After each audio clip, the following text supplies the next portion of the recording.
Now in this lecture we are going to create deletion method in double linked list. Now as you remember, in our previous lectures we have created double linked list class like this. So here we have implemented various methods. Now here we are going to implement deletion of a node from double linked list. Now here I'm going to declare our method like this. So the method name will be public void delete node double linked list. Now as a parameter, as we mentioned before, it's going to take one parameter, which will be the location. So based on this location parameter, we are going to identify that if we want to delete a node from beginning of double linked list, or from any given location, or the last node from double linked list. Now, according to our algorithm that we discussed in our previous lecture, the first step is we have to check that if our double linked list exists or not. So how can we check it? So if we check the head reference, so if head reference equals to null, then in this case it means that the double linked list does not exist. So here, if head equals to null, I'm going to print out to the console saying that the double linked list does not exist. So system out print the double linked list does not exist. Now then we are going to return, because we don't need to continue, because our double linked list does not exist, so it doesn't make sense to continue to delete a node because there is not any node in our double linked list. In the else condition, we are going to check that if location is equal to 0, it means that we want to delete a node from the beginning of double linked list. So which means that we want to delete first element from the double linked list. Now we know that when we want to delete first node from double linked list, we have two cases over here. Now the first case is if we have only one node in our double linked list, and the second case is we have more than one node in our double linked list. So I'm going to implement them separately. So here, if size equals 1, in this case it means that we have only one element in our double linked list. So this means that here all we have to do, we have to break head and tail links between this node and head and tail. So first I'm going to set head to null, and I'm going to set tail to null, and with this we have successfully deleted the link between head and this node, and the link between tail and the first node over here. Then we are going to decrease size by 1, because here we are deleting one element from the double linked list, so size has to decrease by 1.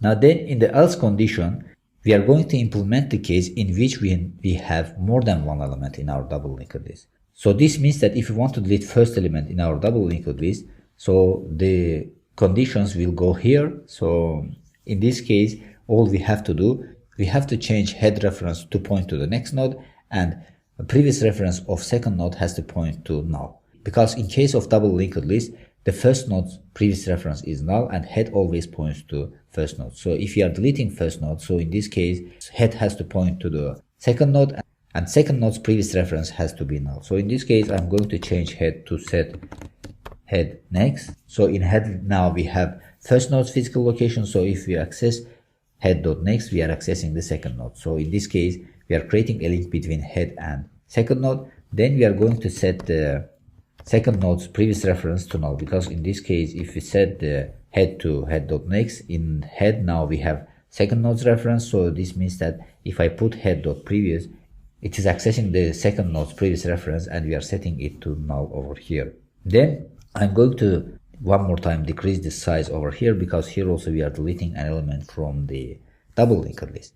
Now then we are going to continue to the next condition over here, in which we want to delete an element from the end of double linked list. So this means that we want to delete last node from double linked list. Now in this case, I'm going to put else if condition like this. If location is greater or equal to size, this means that we want to delete an element from the end of double linked list. So we want to delete last element. Now when we are deleting an element from the end of double linked list, here also we have two cases. So this means that we might have only one element in our double linked list, or we might have more than one element in our double linked list. So I'm going to implement the logic over here. But before doing so, we need to create a temporary node which points to the second last node. So in this case, I'm going to create temporary node with the type of W node.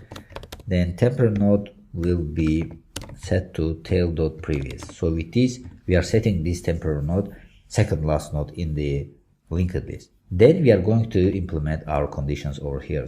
Now here again, we are going to implement the same condition that we implemented when we are deleting a node from the beginning of double linked list. So this means that if we have one element in our double linked list, the conditions are same because this node will be the first node and this node will be the last node. So this means that I'm going to just copy this code from here and put it over here as our if condition over here. So if the size of double linked list is 1, so in this case it means that we have only one element in our double linked list. So when we have one element in our double linked list, all we have to do, we have to set head and tail references to null to delete an element from the double linked list. Now in the else condition, we are going to implement a logic in which we want to delete a node from the end of double linked list, but we have more than one node. Now in this case, I'm going to write the logic like this. So if the temp node is going to be the last node in our double linked list, so the first thing that we should do, we need to set temp node's next reference to null, because in case of double linked list, the last node always points to null. So that's why I'm going to set temp node's next reference to null. Then we need to create a link between tail and this temp node over here. So all I have to do, I have to set tail to temp node, and then one more time we have to decrease the size by 1, because here also we are deleting an element from the double linked list. Now in the else condition over here, which belongs to this if condition, we are going to implement the logic in which we want to delete an element at any given location in double linked list. So here the first step that we are going to do, we need to create a temporary node in which we have head value, because we are going to loop through the head until we find the location that we want to delete a node. So here I'm going to create Doubly node as temp node. So now in this case it's going to take head reference. Now then we are going to loop through the double linked list for I int starts from 0 until we reach the location -1. So location -1, and in each time it's going to increase by 1. Then each time we traverse to the next node, so that's why I'm going to put temp node equals to temp node.next. And then when we reach the node that is located before the node that we want to delete, here all we have to do, we have to create a link between current node and the node after the next node, and we have to create reverse link between them. So here I'm going to set temp node's next reference to temp node's next.next. So with this we are creating a link between current node and a link between the node that is located after the next node. Then we have to create a reverse link. So I'm going to set temp node.next, in which we will have now the node that's located after the next node, and .previous. If we put previous over here, we are accessing the previous reference of that node, and we are going to set it to temp node. So with this we are creating backward link between these nodes over here. Then at the end we are going to decrease the size by 1. Now with this we have completed our method. So in this method we have combined all 3 cases of deletion in double linked list. So here we have implemented the logic of deleting a node from the beginning of double linked list, then the logic of deleting a node from the end of double linked list, then the logic of deleting a node at any given location in double linked list. Now let's see how this is working in practice. Now here inside main class we have created a double linked list like this, in which we have 4 elements. So then we are traversing this double linked list. So after traversal, I'm going to call delete method, and I will check various locations. So for first example, let's check the deletion of location of the first element in our double linked list. So after deletion, I'm going to traverse one more time through the double linked list to show the difference before deletion and after deletion. Now if I run our code, now you see that initially our linked list was like this. So then after deletion it becomes like this. So this means that if you put 0 parameter over here, we are deleting first element. So initially first element was 2, but here now first element is 3. Now if I try for example something 9, which is greater than the size of double linked list, in this case if I run our code, you will see that it's going to delete the last element from double linked list. Now in this case last element was 4, but now it has been deleted, so the 1 becomes last element in our case. Now if I put for example index of 1 over here, which will delete the second element from the double linked list, in this case our double linked list will be like this. So as you see, the second element was 3, but in this case second element becomes 1. So 3 has been successfully deleted from the double linked list. Now let's see what is the time and space complexity for this method over here. Now here, as always, we are going to start first line of this method. Now in the first line we are checking head reference and printing out to the console the message saying that the double linked list does not exist. So we know that this if condition takes O1 time complexity because here it's just a simple if condition and we are printing out message to the console. Now then we are continuing to the next if condition. So in the next if condition we are checking just location parameter, if it is equal to 0 or not. So this part of code will take O1 time complexity. Then inside this if condition we have another if condition in which we are checking size parameter and we are setting head and tail references to null, and then we are decreasing size. So this part of code also will take O1 time complexity because these are simple assignment statements.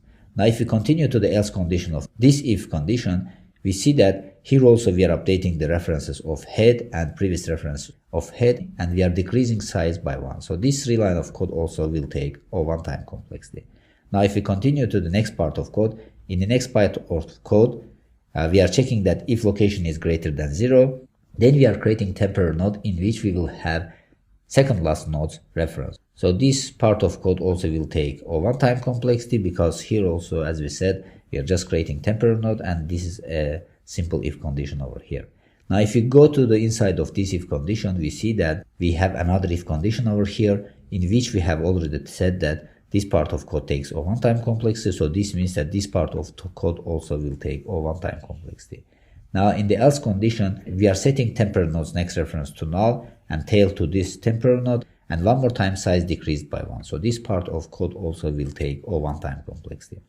Now when we come to the last else condition in which we are creating temporary node and setting head value to it, so this part of code will take O1 time complexity. Then when it comes to the loop over here, we see that we are looping through the double linked list until we find the location. So if we put for location n over here, and it's going to loop until we reach n-1. So this means that the time complexity will be O(n-1). So if we eliminate the constants from the time complexity for this loop over here will be O(n). So this whole loop over here will take O(n) time complexity because here inside we are just setting temp node to temp node's next reference. This means that this will be O1, so the O1 will be eliminated from here. The whole loop condition will take O(n) time complexity.